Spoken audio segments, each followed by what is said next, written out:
Agora você ouve uma palavra de vida com o pastor Érico Rodolfo Bussinger.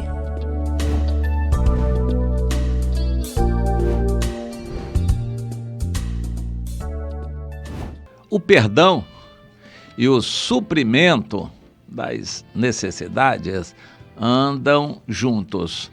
Vamos procurar entender isso dentro do que Jesus falou lá no chamado Sermão do Monte, que é relatado em outros evangelhos em parte, mas em Mateus nós entendemos que ele está completo. Mateus conseguiu gravar e reproduzir tudo que Jesus falou, que não é pouca coisa.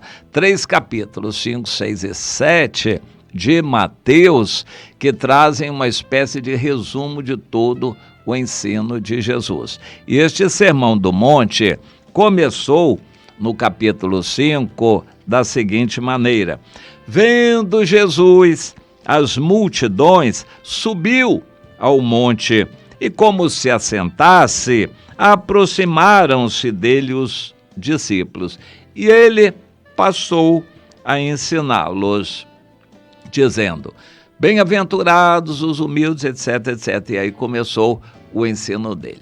Jesus, num dos montes da Galileia, eram montes muito interessantes, não eram montes escarpados, pedregosos, eram montes de terra cobertos com vegetação.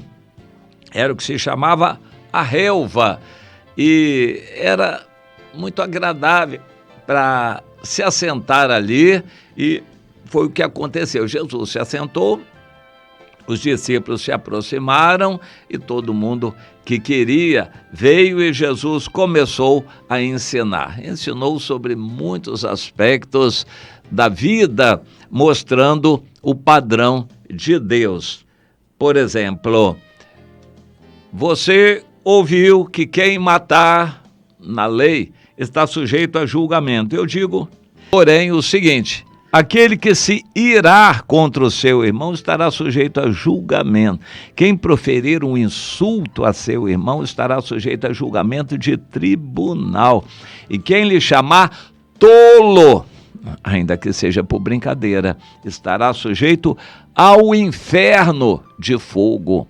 Chamar o irmão de tolo, de bobo ou qualquer coisa equivalente. Só para você ver como é sério o ensino de Jesus e o que ele estabelece para a vida cristã. São ensinos fundamentais. A gente deveria ler mais. Eu acho que eu precisava ler mais vezes este Sermão do Monte, aliás, todos os evangelhos. Mas eu quero focalizar a oração do Pai Nosso, no capítulo 6, a partir do versículo 9. Igrejas tradicionais, de vez em quando, responsivamente ou congregacionalmente juntos, fazem muitas vezes essa oração. E no meio católico é tido até como uma das rezas que eles aprendem, decoram. No meio evangélico, igrejas tradicionais, uma ou outra. Hoje a maioria já não usa. Igrejas pentecostais eu acho que eu nunca vi, ou é raro a gente ver essa oração do Pai Nosso ser entoada pelo povo. Mas vamos ao assunto. Está na Bíblia, foi Jesus quem falou. Em outro evangelho, diz que os discípulos pediram a Jesus para ensiná-los a orar. E então Jesus disse: portanto, orareis assim. Estou lendo agora em Mateus 6, versículo 9.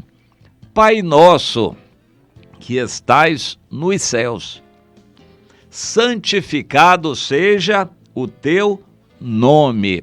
A gente precisa santificar o nome do Senhor, não tomar em vão, não falar o nome de Deus de qualquer maneira, mas santificar, falar o nome de Deus com reverência. Venha o teu reino, seja feita a tua vontade, ou faça-se a tua vontade, assim na terra como ela é feita no céu. nós vamos trabalhar, nós vamos desejar, nós vamos pedir e nós vamos trabalhar para que a vontade de Deus seja feita na terra. Em outras passagens da Bíblia nós encontramos, como através do apóstolo Paulo lá em Timóteo, a vontade de Deus é que ninguém se perca. 1 Timóteo 2,4, mas que todos sejam salvos. Deus quer que todos sejam salvos. Essa é a vontade de Deus. E que essa vontade seja feita na terra como ela é feita no céu. Mas na terra existe um problema sério que se chama o livre-arbítrio. O livre-arbítrio é a liberdade que Deus nos deu de escolher, de decidir sim ou não. No céu, ninguém diz não. Não existe livre-arbítrio no céu. Não. No céu não existe livre-arbítrio e nem vai haver mais. Porém, na terra ainda existe, por causa do livre-arbítrio. A vontade de Deus só vai ser feita se nós concordarmos. Se eu quiser. A vontade de Deus na minha vida só vai ser feita se eu quiser. Mas que espontaneamente eu tome essa decisão. Senhor, eu quero que a tua vontade seja feita na minha vida. E como é feita no céu, ou seja, completamente. E Jesus continua ensinando os discípulos a orar. O pão nosso de cada dia dá-nos hoje, ou o pão para hoje dá-nos hoje.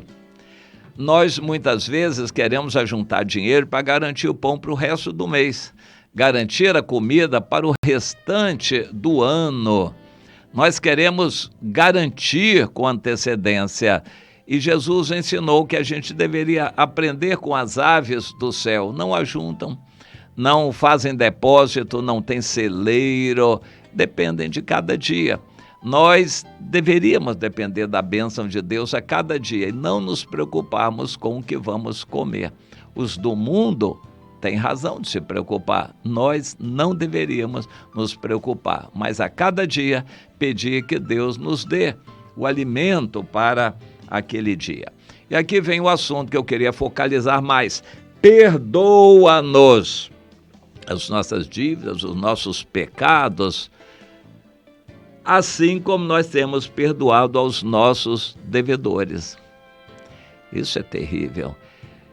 E Jesus, em outro lugar, detalha isto mais adiante, no versículo 14, a respeito do perdão, condição necessária para Deus atender você. E em outras passagens também nós vemos que se Deus perdoou você, o seu passado, os seus pecados passados, e se você não perdoar o seu irmão, todos os irmãos, Deus vai voltar atrás e vai caçar o perdão. E vai cobrar de você aqueles pecados passados todos que ele tinha perdoado. Jesus falou isto. E aqui, na oração do Pai Nosso, ele nos ensina a orarmos assim: Senhor, eu quero que o Senhor me perdoe, mas eu quero perdoar a todos que me devem alguma coisa, todos que já fizeram algum mal contra mim, todos que falaram alguma coisa contra mim, eu quero perdoar. E mais, eu quero até amá-los, mas eu quero que o Senhor me perdoe, eu preciso do teu perdão, então eu quero perdoar a todos, não guardar nenhuma mágoa, ressentimento, eu quero perdoar a todos para que eu seja perdoado também.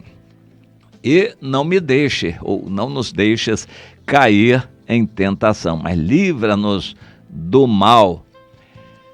Eu entendo da seguinte maneira: não nos deixes cair quando estamos sendo tentados.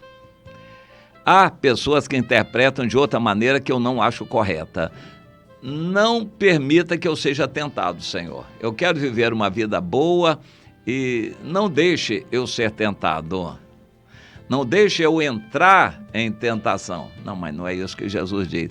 Quando eu estiver em tentação, porque é inevitável que seja tentado, aqui na terra é inevitável que todos sejamos tentados.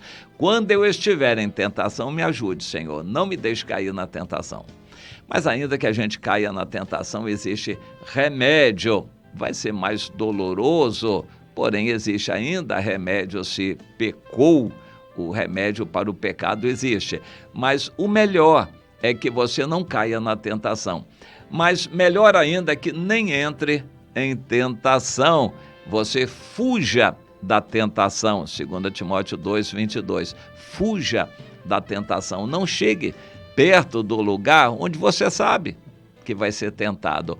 Não chegue perto de uma pessoa que você conhece e sabe que vai ser tentado. Então, se acontecer de você passar por um ambiente desses, no meio do ambiente, o mais depressa possível, ore a Deus: Senhor, me livra daqui, não me deixe cair nessa tentação. E Deus vai suprir o livramento, de sorte que você possa aguentar aquela tentação e vencer. Mas a oração tem que ser essa: Senhor, eu sei que vou ser tentado. Quando eu estiver sendo tentado, não me deixe cair e me ajude na hora da tentação, me livra. A gente não consegue se livrar, a tentação sempre pega o nosso lado mais fraco, mas Deus pode fazer coisas extraordinárias acontecerem para nos livrar.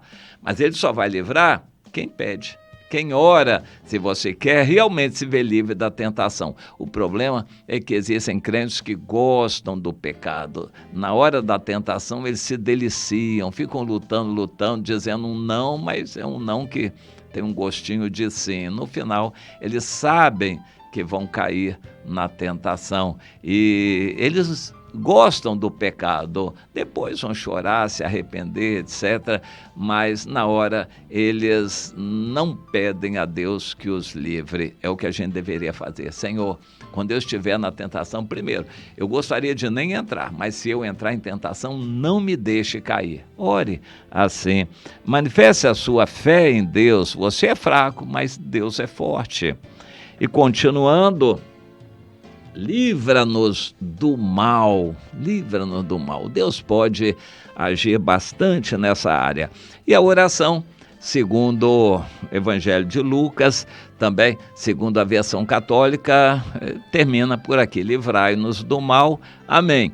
Mas os evangélicos adotam essa versão de Mateus, que traz entre colchetes, ou seja, não está em todos os pergaminhos, a conclusão, que afinal de contas não é tão fundamental assim na oração. Pois teu é o reino, o poder e a glória para sempre. Amém. Isso é um refrão, uma afirmação que fazemos reconhecendo a autoridade e o poder do Senhor. Aí Jesus acrescenta: pois é, se você perdoar a todos que estão à sua volta as ofensas que eles cometeram contra você, também o Pai vai perdoar você. Agora, se você não perdoar aos homens as suas ofensas, tampouco o Pai vai perdoar você. Olha que coisa tremenda, o perdão é essencial. Se você não perdoar, por que um crente não perdoa? A razão que eu vejo é justiça própria. Existem crentes que se sentem melhores do que os outros. Eles não fumam, não bebem, não jogam, eles têm uma vida certinha. São fariseus, que não fazem nada errado. Também não fazem nada certo. Não ganham ninguém, não amam, não discipulam ninguém, mas não fazem nada errado. São fariseus. O fariseu tem um senso de justiça própria muito forte. Alguém errou, ele não admite que um crente erre, porque ele não erra daquele jeito, então ele não admite que os outros errem com ele. Então ele tem dificuldade de perdoar. Quem não perdoa não será perdoado. E se Jesus já perdoou, ele vai caçar o perdão que ele já tinha dado a você. Portanto, isso é essencial. Perdoe para que você seja perdoado. Se você não perdoar, não vai ser perdoado, e se já foi perdoado, o perdão vai ser cassado e você não será mais perdoado. Perdoe. Bom, como eu vou saber que eu estou bem com Deus, que eu estou perdoado? O restante desse texto aqui, no capítulo 6, entra na questão das coisas materiais, a solicitude da vida, as preocupações com o dinheiro, com a comida, com a necessidade. Quando você ora a Deus, Pai, dá-me o pão de cada dia, você não vai se preocupar em ajuntar em celeiros, em ajuntar dinheiro, se preocupar com o que vai vestir, se preocupar com o dia de amanhã.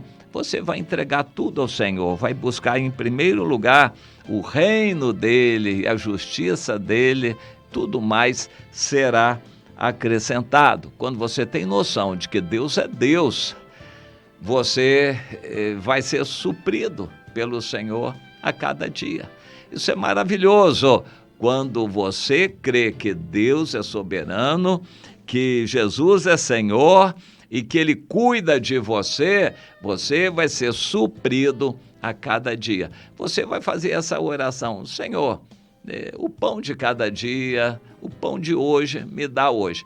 Pode ser como eu quero, pode não ser. Pode ser um pão gordo, de carne, pode ser um pão puro, seco, um prato de arroz ou um macarrão. Mas, Senhor, é o que o Senhor me dá. É o bastante e é o necessário para hoje. Então eu quero me deliciar com o que o Senhor me dá.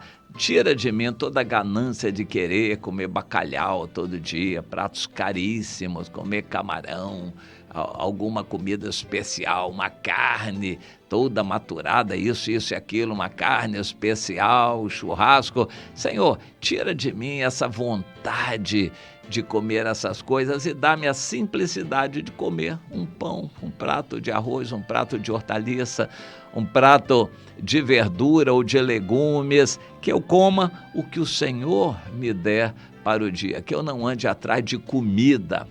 As coisas andam relacionadas. Quando você perdoa, tem um coração limpo, você também tem a simplicidade para se conformar com o que Deus dá. Quando você tem um senso alto de justiça própria e não gosta de perdoar os outros, você acha que os outros são errados, você é certinho, você também vai se preocupar. Se você é certinho, claro que você vai se preocupar com o dia de amanhã, a juntar tesouros, a juntar a sua poupança, porque afinal de contas precisa para o dia de amanhã. E isto afasta você da dependência de Deus, do amor aos outros, porque se você ajunta para você, não vai ter facilidade em dar, abrir a mão, distribuir, repartir, lançar o seu pão sobre as águas. Você não vai fazer isto. Meu irmão, você está vivendo uma vida espiritual, ora o Pai Nosso assim com alegria, ou você está cheio de justiça própria que não quer perdoar e está se preocupando em ajuntar dinheiro para você não ficar devendo nada a ninguém, não ter que ficar pedindo nada. Como está a sua justiça própria? Como está o seu senso de perdão aos que estão à sua volta? Você pode realmente, com simplicidade de uma criança, orar essa oração do Pai Nosso? Experimente e ore sempre.